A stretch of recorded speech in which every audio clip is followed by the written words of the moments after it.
Tanggal 14 Mei 1962, umat Islam telah memperingati Hari Raya Aidul Adha 1381 Hijriah dengan melakukan sembahyang bersama Presiden Soekarno, para anggota Kabinet Kerja dan para undangan lainnya di halaman istana.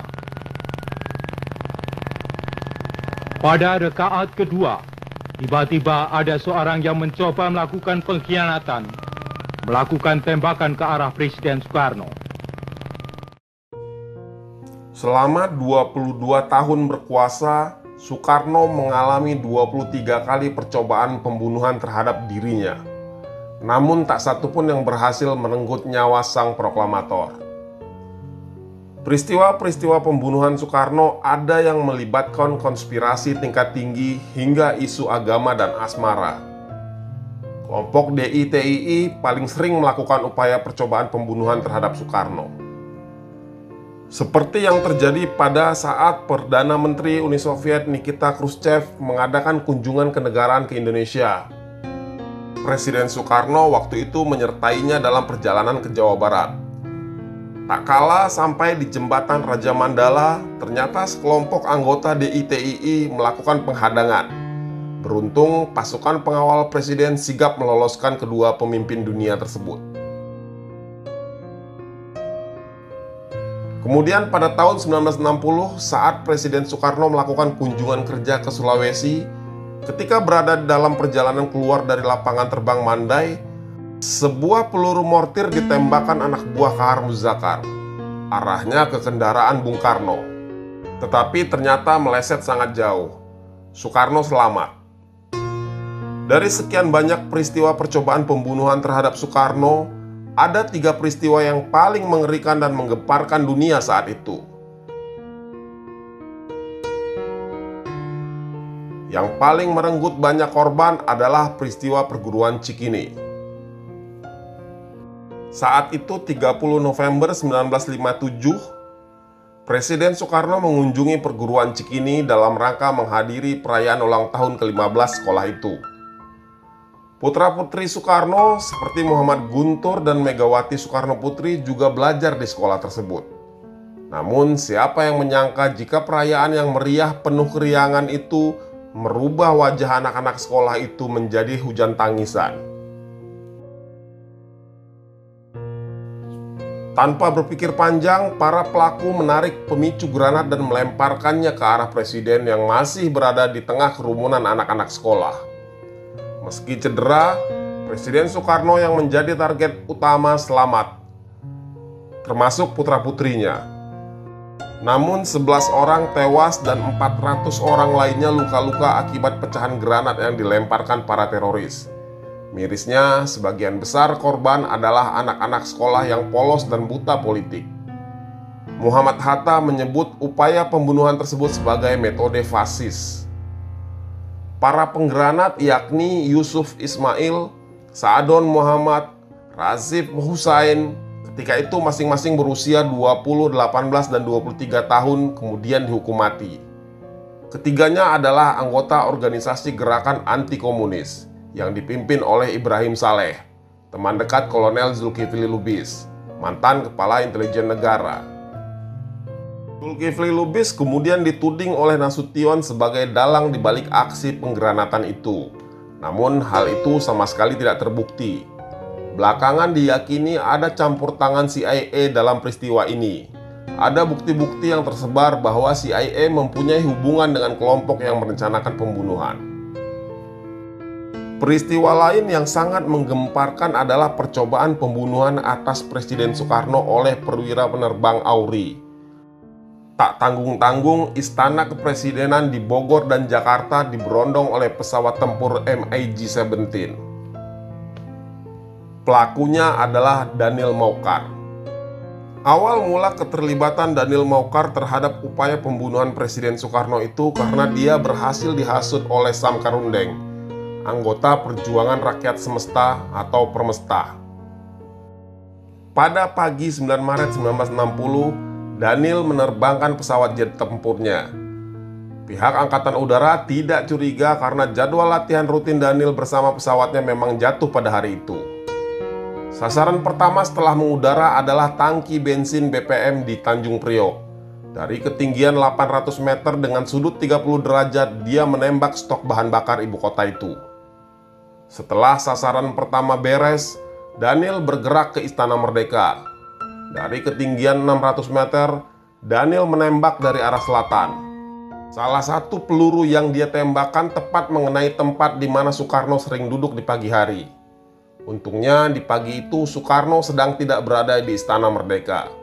Dia sedang memimpin sidang Dewan Nasional yang gedungnya berjarak 20 meter dari Istana Merdeka.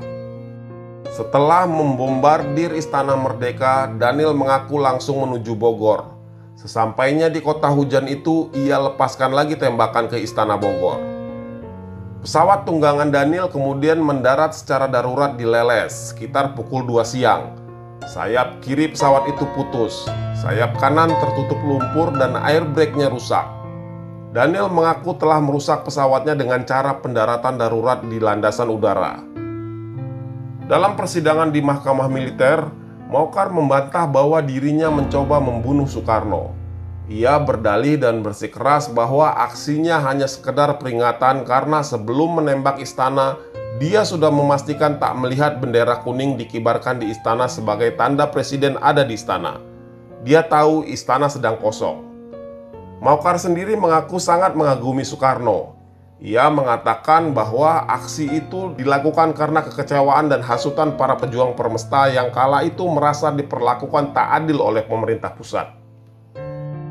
Namun banyak gosip yang berkembang belakangan. Salah satu yang paling santer adalah gosip cinta segitiga. Kabarnya Soekarno kepincut oleh Molly Mambo, pacar Daniel Maucar. Namun hal itu kemudian dibantah sendiri oleh Daniel Maucar. Ia dengan tegas menduga bahwa isu itu sengaja disebarkan oleh agen Amerika untuk mengaburkan peranan CIA yang sesungguhnya berada di balik kekacauan politik Indonesia di masa itu. Di akhir persidangan, Daniel Maucar pun dinyatakan bersalah dan dijatuhi hukuman mati oleh Mahkamah Angkatan Udara pada 16 Juli 1960. Namun dia akhirnya mendapat pengampunan berkat permohonan Kasau Suryadharma. 2 tahun setelah peristiwa penembakan istana oleh pilot terbaik Auri itu, kembali terjadi percobaan pembunuhan terhadap Presiden Soekarno. Peristiwa itu terjadi pada 14 Mei 1962. Bertepatan pada pelaksanaan sholat Idul Adha di lapangan rumput antara Istana Negara dengan Istana Merdeka. Suasana sebelum sholat Id tampak baik-baik saja. Namun saat Soekarno dan jamaah melakukan sholat Id, pada rakaat kedua tiba-tiba terdengar letusan senjata api. Peluru berdesingan dari sisi kiri Soekarno. Jenderal Nasution yang berada di sisi kiri Soekarno menyebut bahwa peluru dekat sekali ke arah dirinya. Meski tak satu pun peluru yang berhasil mengenai tubuh Soekarno, namun timah panas itu justru menyerempet bahu Ketua DPR saat itu, Kiai Haji Zainal Arifin. 2 korban salah sasaran lainnya adalah Sudrajat dan Susilo. Kedua anggota detasemen kawal pribadi presiden ini mengalami luka-luka. Mangil Martowijoyo, ajudan sekaligus pengawal presiden, mengatakan bahwa sebenarnya mereka telah mendapat informasi mengenai rencana pembunuhan itu 1 hari sebelumnya. Berdasarkan informasi itu, ia kemudian menempatkan beberapa anggotanya di sejumlah pos di sekitar jamaah dan juga memperketat pintu masuk. Namun si pelaku tetap bisa lolos dan upaya pembunuhan itu tetap terjadi. Belakangan diketahui para pelaku adalah Sanusi, Kamil, dan Jaya Permana yang merupakan anggota DITII. Ketiganya mengaku kesulitan membidik Soekarno karena dalam penglihatan mereka sosok Soekarno waktu itu seperti 2 orang.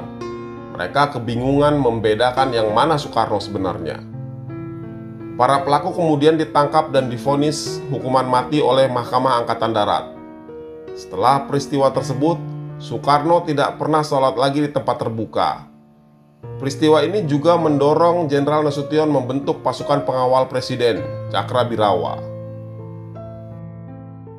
Pada suatu ketika, Soekarno sempat ditanya bagaimana dia bisa lolos dari sekian banyak percobaan pembunuhan dan apa titik lemahnya. Granat tidak mempan. Peluru pistol tidak kena, rudal dari pesawat juga meleset. Soekarno kemudian membeberkan bagaimana cara membunuhnya. Menurutnya, rakyatlah yang membuatnya tetap hidup, sehingga untuk membunuhnya cukup menjauhkannya dari rakyatnya. Semua yang kucapai selama di dunia ini adalah karena rakyatku. Tanpa rakyat, aku tak bisa apa-apa. Jadi tidak perlu senapan, bom, apalagi pesawat tempur hanya untuk membunuh seorang Soekarno. Jauhkan saja aku dari rakyatku, maka aku akan mati perlahan-lahan. Begitu katanya.